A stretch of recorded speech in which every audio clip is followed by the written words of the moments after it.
Assalamualaikum warahmatullahi wabarakatuh.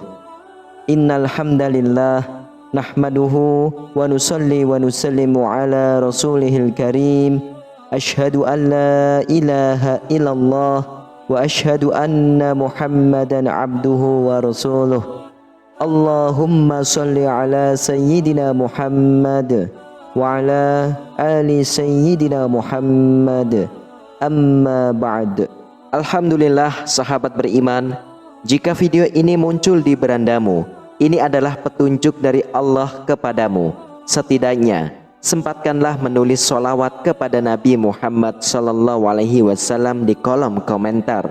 Insya Allah bisa menjadi bukti kecintaan kita untuk mendapatkan syafaat kelak di akhirat. Amin, Allahumma amin. Sahabat beriman yang dirahmati Allah Subhanahu wa Ta'ala, setelah beraktivitas yang menguras keringat, hal pertama yang terlintas di pikiran kita adalah mandi. Mandi tidak hanya berfungsi membersihkan tubuh dari kotoran saja, tetapi juga menyegarkan badan setelah lelah beraktivitas. Mandi merupakan kewajiban bagi setiap umat muslim di dalam menjaga tubuh agar tetap bersih dan nyaman. Sehingga ketika kita beribadah dianjurkan untuk mandi terlebih dahulu.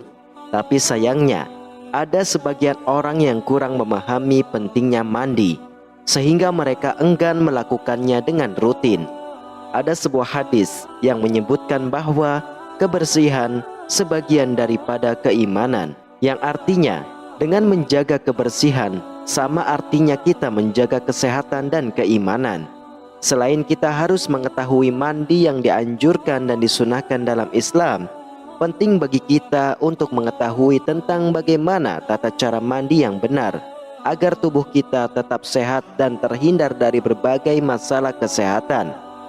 Adapun cara mandi yang benar itu tidak hanya dengan melepas pakaian saja dan kemudian langsung menyiramkan air ke seluruh tubuh. Namun ada urutan yang harus diikuti.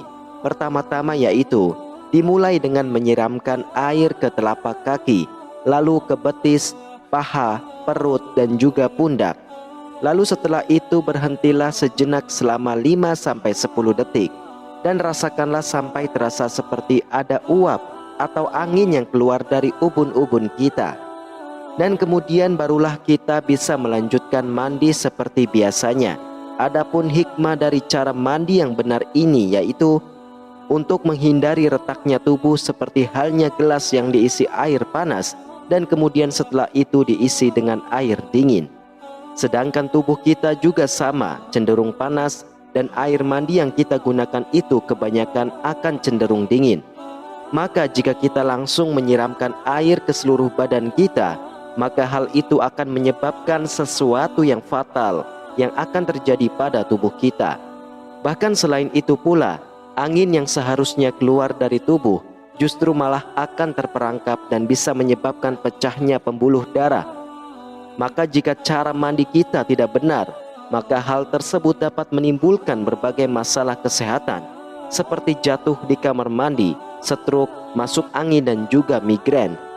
Kemudian setelah itu, selain memperhatikan mandi dengan benar, perlu juga kita memperhatikan waktu yang dianjurkan dan juga waktu yang dilarang oleh Rasulullah SAW ketika kita hendak mandi.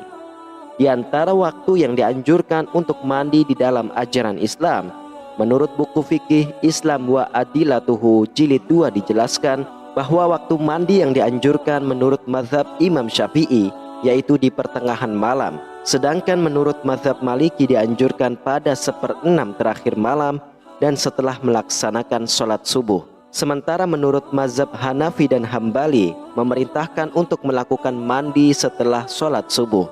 Dan dari keempat mazhab tersebut, semua menganjurkan untuk mandi pada waktu pagi hari, baik itu setelah tengah malam ataupun setelah sholat subuh. Dan hal ini disebabkan karena pada waktu-waktu tersebut kandungan ozon pada air itu sangatlah tinggi, sehingga tubuh kita akan terasa lebih segar dan daya tahan tubuh kita akan meningkat. Maka oleh sebab itu, sebagai seorang muslim sangatlah penting sekali untuk mengetahui dan menjaga waktu mandi yang baik dan juga dianjurkan dalam agama Islam. Menurut pakar kesehatan, ada 3 waktu yang tidak disarankan untuk mandi. Pada waktu-waktu tersebut, kondisi jantung sedang melemah sehingga beresiko menyebabkan kematian mendadak. Adapun waktu yang dilarang untuk mandi yaitu sebagai berikut. Yang pertama adalah 30 menit setelah sholat asar. Larangan yang pertama ini adalah jangan mandi 30 menit setelah sholat asar.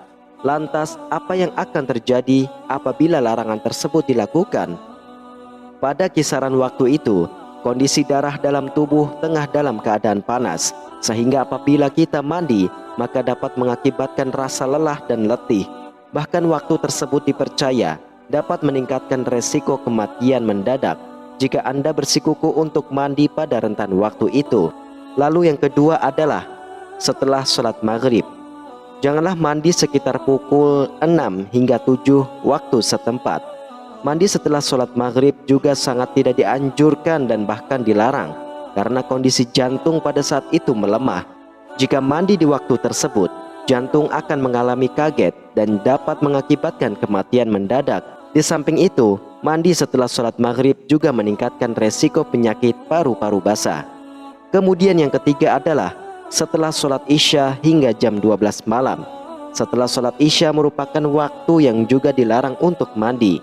Pada waktu itu, jantung kita sedang beristirahat. Mandi pada saat itu akan menyebabkan kerusakan jantung hingga penyakit rematik. Rasulullah SAW bersabda, mandi yang tepat adalah di waktu subuh atau sebelum subuh, karena pada saat itu air mengandung ozon yang lebih tinggi sehingga sangat baik untuk tubuh dan bisa membuat Anda awet muda serta dapat meningkatkan daya tahan tubuh. Sahabat beriman yang dirahmati Allah Subhanahu wa Ta'ala, itulah 3 larangan waktu mandi yang harus kita hindarkan sebab bisa mengakibatkan kematian. Demikianlah hanya ini yang dapat saya bagikan dan sampaikan. Semoga bermanfaat untuk kita semua. Wallahu a'lam bishawab. Wassalamualaikum warahmatullahi wabarakatuh.